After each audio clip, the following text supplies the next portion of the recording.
Argumentos trascendentales, ¿por qué son importantes y de dónde vienen? Esta va a ser la segunda parte. Kant escandalizado y Kant también mismo al rescate de la ciencia. Este escrito es una adaptación, pertenece a la traducción del transcrito o de una conferencia de Bunsen titulada Transcendental Arguments, parte 3, Kant. Lo encuentras en el canal de YouTube Bunsen Series. Bunsen Series. Si a alguien le interesa este escrito, yo he hecho el transcrito, es una adaptación realmente, hay cosas que tengo que adaptar para que hagan sentido un escrito, pues me pueden escribir, yo les puedo hacer llegar al escrito a quien lo necesite o lo requiera.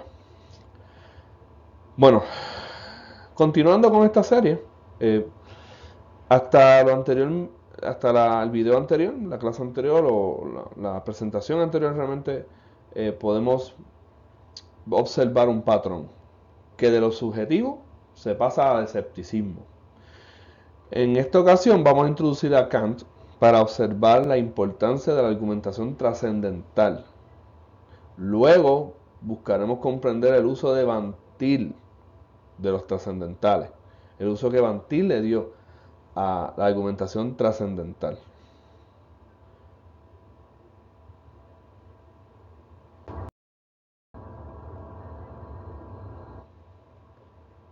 Kant se escandaliza, ¿okay?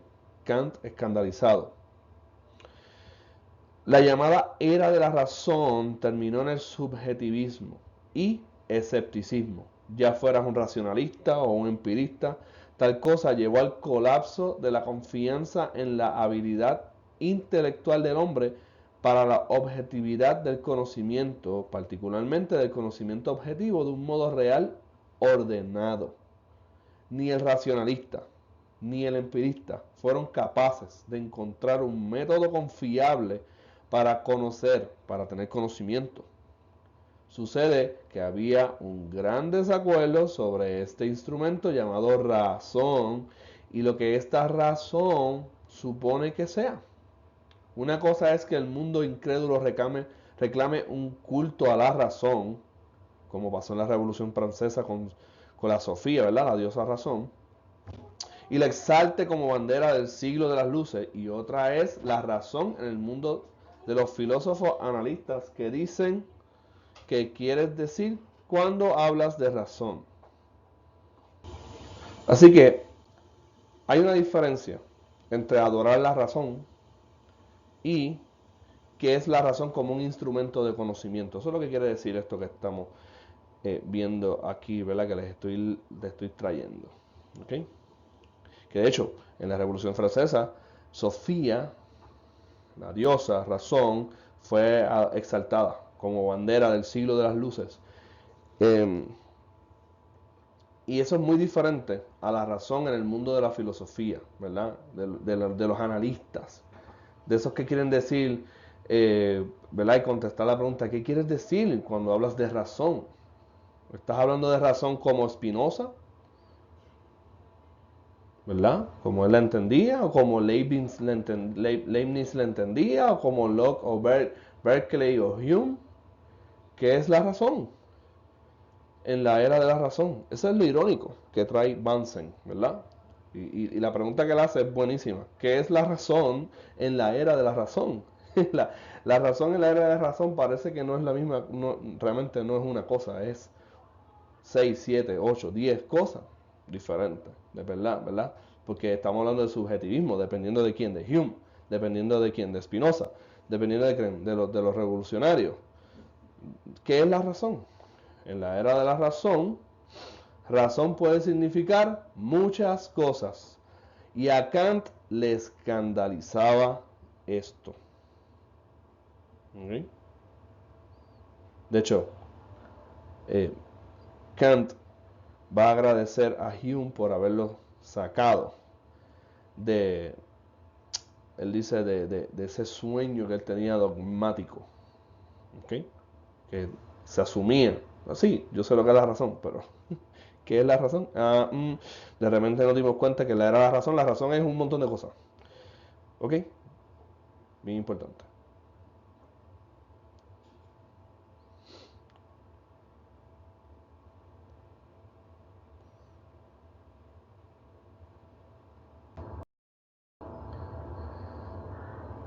Entonces, Kant empieza a escribir sus críticas, ¿verdad? Él es reconocido como el filósofo de la crítica, o su filosofía se le hace llamar así, la crítica. Immanuel Kant llegó a escribir tres obras: Crítica de la razón pura en el 1781, Crítica de la razón práctica en el 1788 y Crítica del juicio en el 1790, por lo que el desarrollo filosófico kantiano se le conoce como filosofía crítica. Kant dijo que había sido despertado de sus sueños dogmáticos por Hume. Fue tal el cambio en una nueva manera de ver la razón que lo comparó a una revolución copernicana. Así como el cambio que implica el que el planeta esté activo alrededor del Sol, su propuesta se asemejaba en que la mente está activa, a diferencia de lo que decía Locke, que decía que la mente era pasiva. ¿Ok? Hay dos maneras de concebir la mente. ¿Ok? La de Locke es pasiva, pero la de Kant es activa. ¿Ok? Así como el planeta alrededor del Sol. Su propuesta se asemejaba en que la mente está activa, a diferencia de lo que decía Locke, que decía que la mente era pasiva. Para hacer sentido de nuestros pensamientos, la mente, dice Kant, debe hacer estos pensamientos sensibles.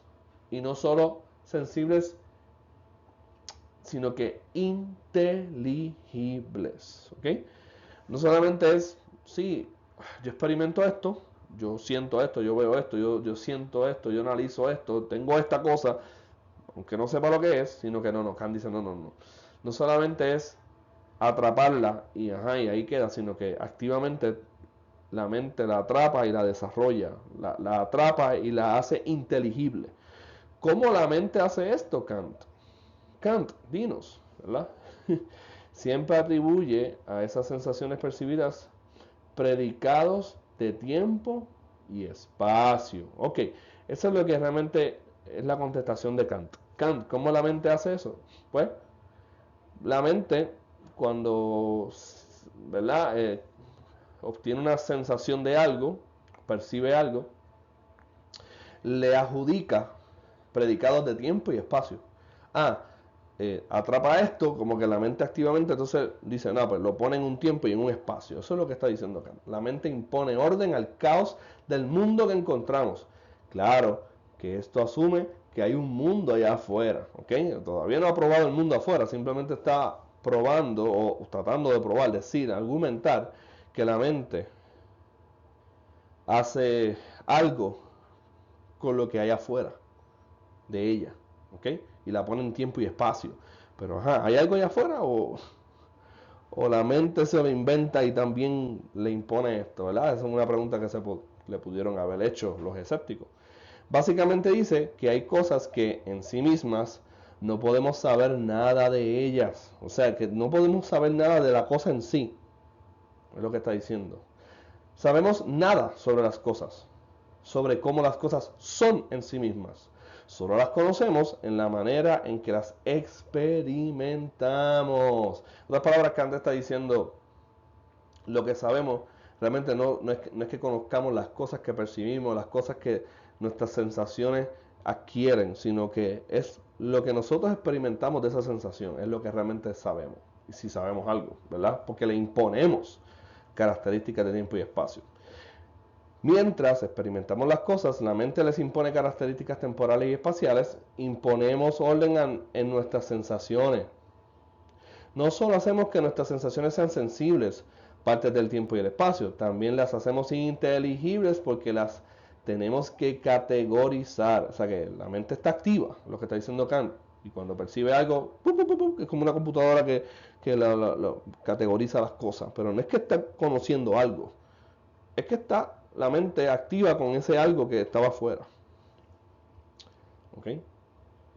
Nuestras sensaciones tienen que ser formadas como cosas entendidas causalmente, substancialmente, numéricamente, etc. A lo largo de su crítica, Kant argumenta sobre estas distintas categorías en términos de las cuales el hombre debe pensar. Como quien dice, pues parece que en estas son las categorías que el hombre piensa, ¿verdad? Las leo de nuevo. Por ejemplo, causalmente. Pues una cosa viene de la otra, causa, ¿verdad? La mente piensa así. Bueno, así piensa, ¿qué vamos a hacer? Así es que se categoriza las cosas. Pues ok, lo acepta. Substancialmente, ¿verdad? Las cosas, ¿verdad? Pues tienen cierta sustancia. Numéricamente, ¿verdad? Como que pues, se pueden enumerar cosas o lo que sea.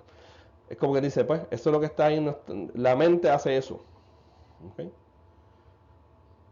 Hume había deshecho la causalidad y el razonamiento inductivo, diciendo que nunca observamos tales cosas. O sea, ¿por qué viene todo esto? Porque él está tratando de contestar a Hume.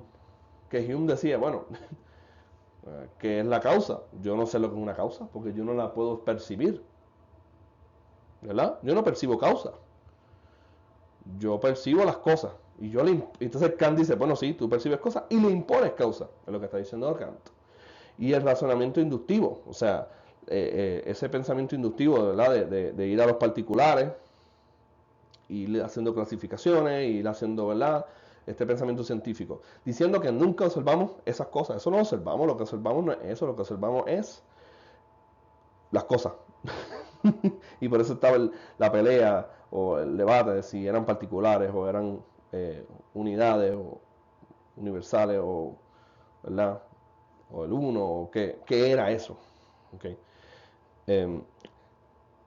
Dice aquí, si nuestras mentes son pasivas y solo sabemos aquello que impacta nuestras mentes, la causalidad nunca impacta nuestras mentes porque nada necesario puede ser particular y solo sentimos sensación, ¿verdad? Solo sentimos cosas particulares, así que nunca puede haber sensación de causalidad o sustancias. Además, dice que el juicio de la razón, esto es Hume, ¿ok? Además dice que el juicio de la razón respecto a las sensaciones son solo un hábito de la mente.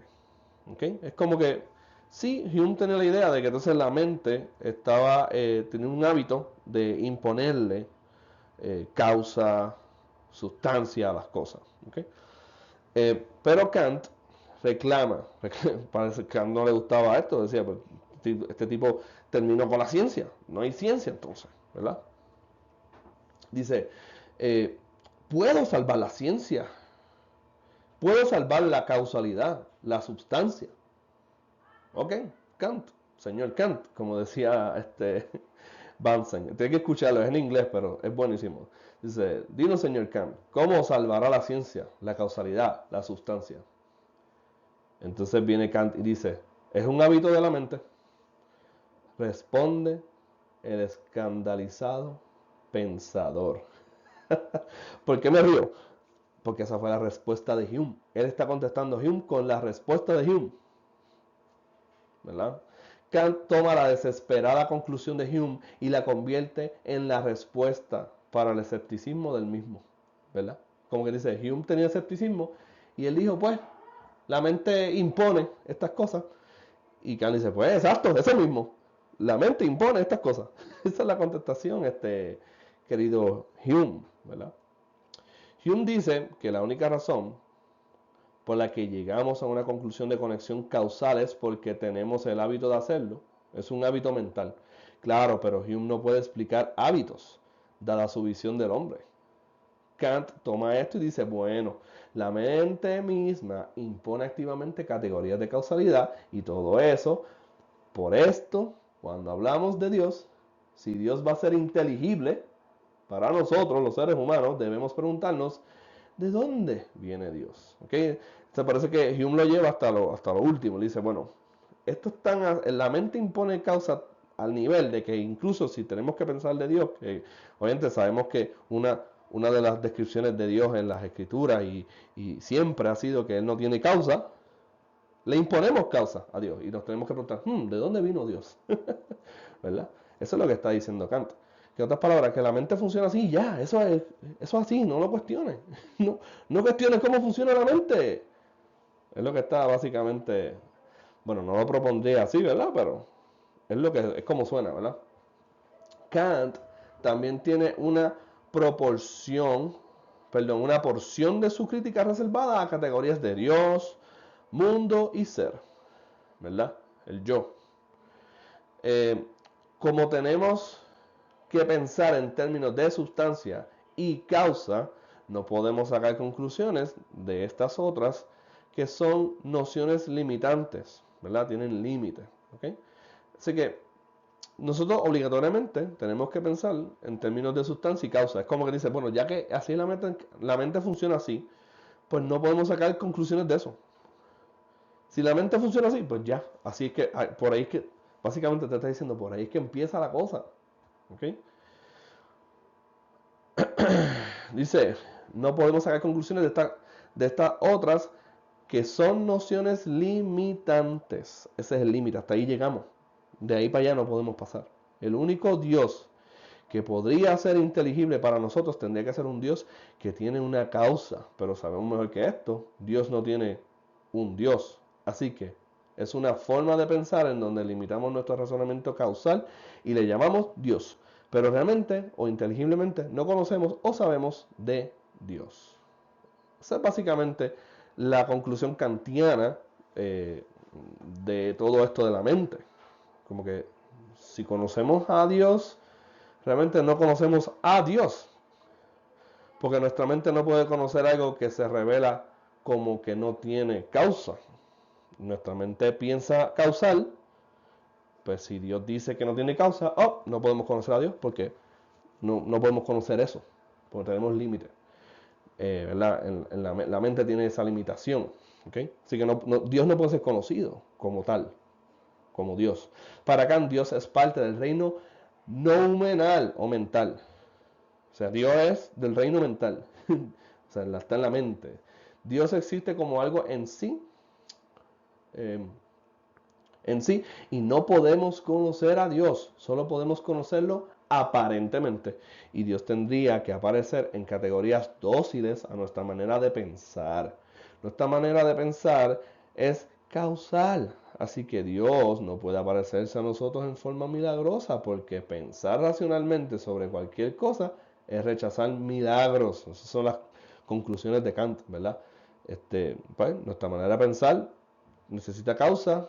Si Dios no puede aparecerse a nosotros en una forma, ¿verdad? Entonces, así milagrosa, porque, esto no cuadra aquí en mi mente. O sea, la mente activa de Kant es básicamente, si observan, ¿verdad? Y ya me estoy metiendo yo aquí en lo que Bansen está diciendo.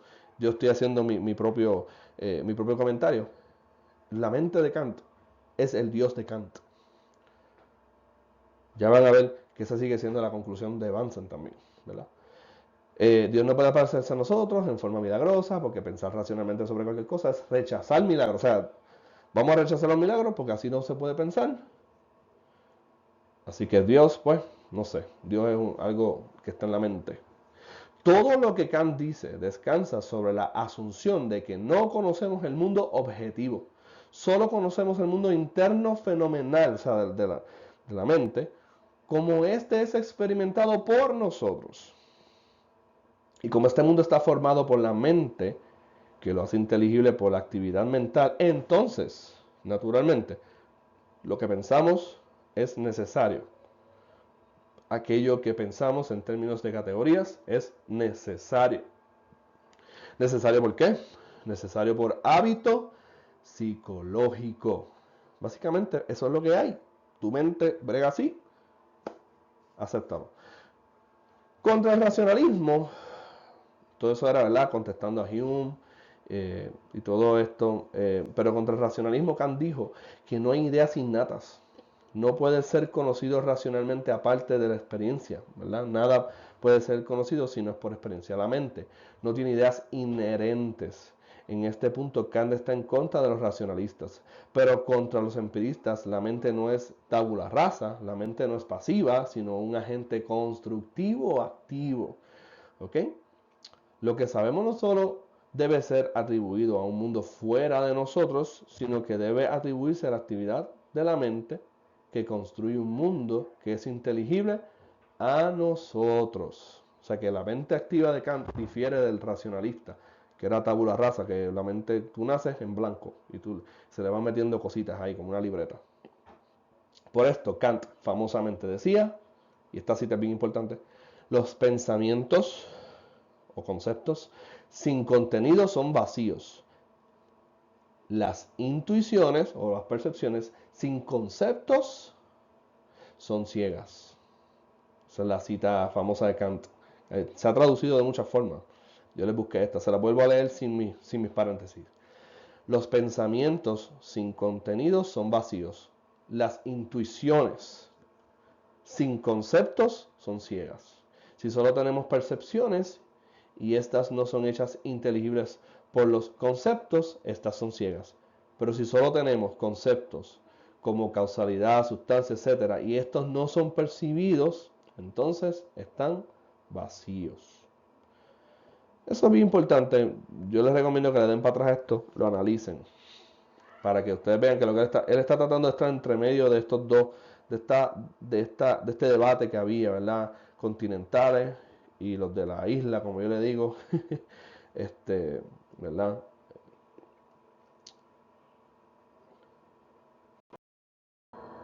Los de allá de del Reino Unido. Ok, vamos a esta parte.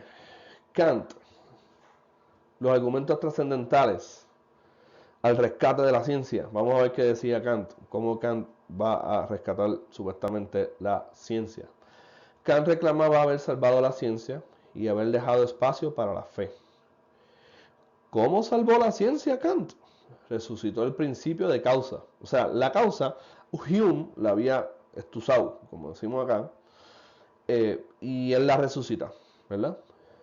También resucita el principio de unidad entre percepciones y sustancia. ¿Okay? Percibe una sustancia, pero la sustancia no en sí, sino hay una sustancia, pero es porque la percibimos y dibujamos algo sobre ella, pero no la conocemos a ella en sí. Hace un rescate ahí supuestamente. Eso es lo que él pensó que lo rescató. Vamos a ver. ¿Okay? Esta es una forma extraña de salvar la ciencia, porque Kant supuestamente salva la ciencia reclamando que los objetos del conocer o del conocimiento deben conformarse al proceso de conocer. Esencialmente, Kant salva la ciencia subjetivizándola. ¿Ok? ¿Cómo Kant salva la ciencia? Pues haciéndola subjetiva. Si hay algo que sabemos, los que les gusta hablar de ciencia, es que la ciencia no puede ser subjetiva, porque entonces no es ciencia. Entonces se supone que la ciencia es objetiva, ¿verdad? Esencialmente Kant salva la ciencia subjetivizándola. La ciencia se convierte en una necesidad del proceso de pensamiento subjetivo. Kant decía, el entendimiento es en sí el legislador de la naturaleza. Escuchen eso. Mira lo que Kant decía. El entendimiento es en sí el legislador de la naturaleza. Y ya hemos visto, los que les gusta discutir estas cosas conmigo, mis amigos, mis hermanos, que hablamos de todo esto, sabemos de dónde viene el pensamiento que se hace llamar cristiano, pero que hace exactamente esto, ¿verdad? Que intenta legislar la naturaleza, ¿verdad?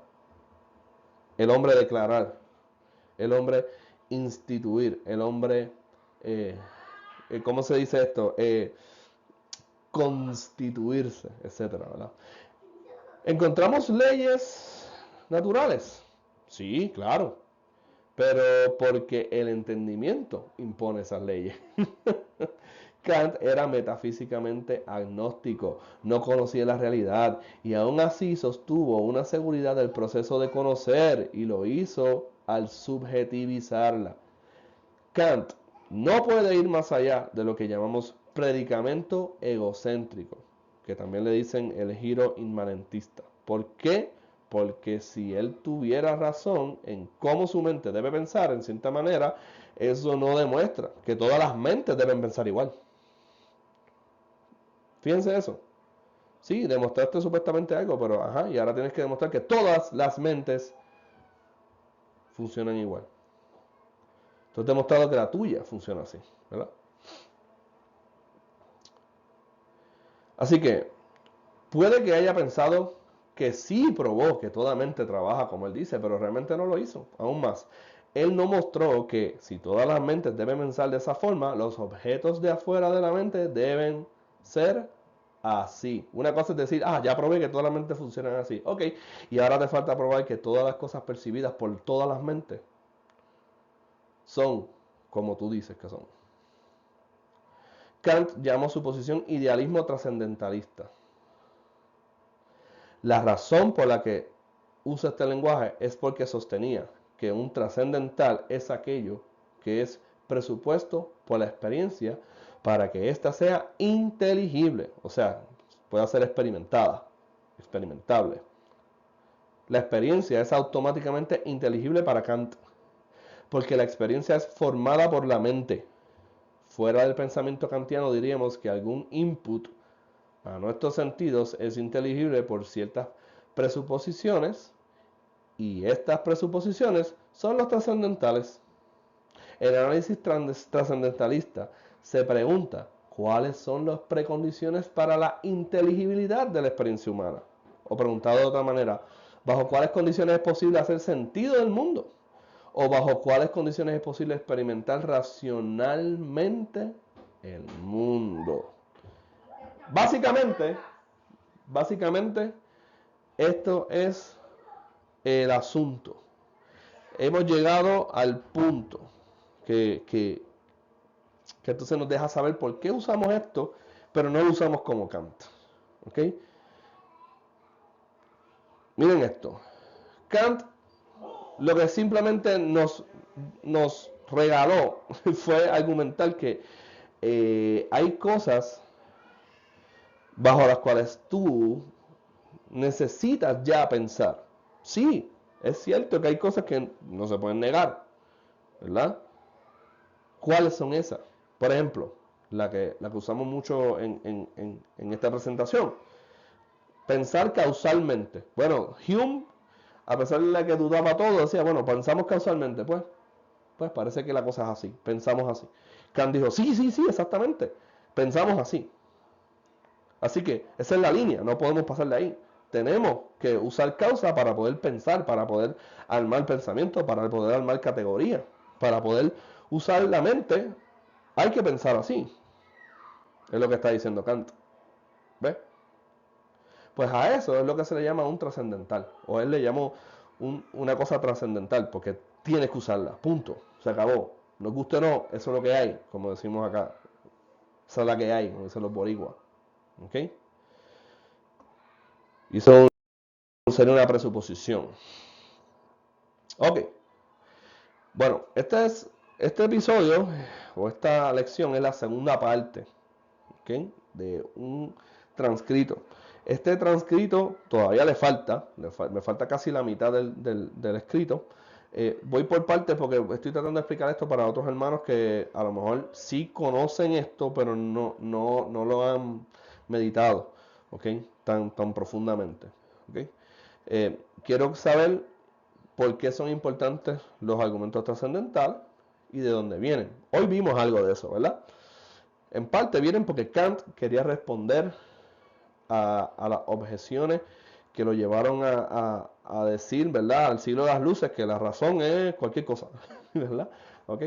Y esta fue la segunda parte. Kant se escandaliza y va al rescate de la ciencia, ¿verdad? Y él dice, bueno, hay unos trascendentales, esto, hay una línea aquí y de aquí ahí hay que pararse para poder pensar.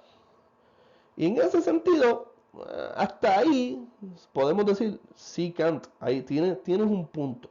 Ahora, lo llevaste a un extremo subjetivo, ¿verdad? Este escrito es una adaptación de esa traducción del transcrito de la conferencia de Bunsen titulada Transcendental Arguments, Part 3, Kant, del canal Bunsen Series en YouTube, búscalo, escúchalo. Si a alguien le interesa el escrito, por favor, me deja saber. Hasta aquí pudimos observar un patrón. De lo subjetivo se pasa al escepticismo y vemos que Kant se vio en la obligación de rescatar la ciencia desarrollando en su crítica a los argumentos trascendentales. En la próxima veremos por qué Van Til y nosotros y yo no usamos los trascendentales kantianos exactamente. ¿Por qué nosotros decimos gracias Kant por haberle tapado la boca en cierta medida a algunos escépticos y algunos racionalistas, pero no gracias porque realmente terminaste cayendo en el subjetivismo, así que terminaste haciendo lo mismo que estaban haciendo los racionalistas y también en parte el escéptico, ¿ok? Así que hasta aquí, espero que esto les esté ayudando en algo. Por favor, si esto les ayuda, compártalo, suscríbase, déjenme saber. De alguna forma, recibir alguna señal, si me conoces, escríbeme, no entendí esto, o esto lo hiciste mal, Millo, porque yo conozco un poco más el tema que tú, y pues, ¿verdad? Pues no hay problema, yo lo que quiero es que podamos ver si realmente esto vale la pena.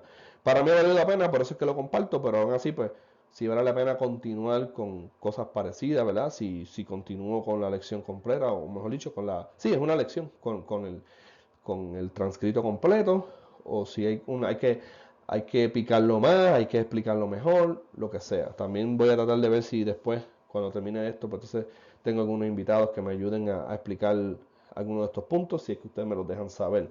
Me gustaría saber todo eso. Así que nada, el Señor les bendiga. Y hasta aquí esta parte, la segunda parte de los argumentos trascendentales. Eh, una, una lección de Greg Bansen. Señor les bendiga.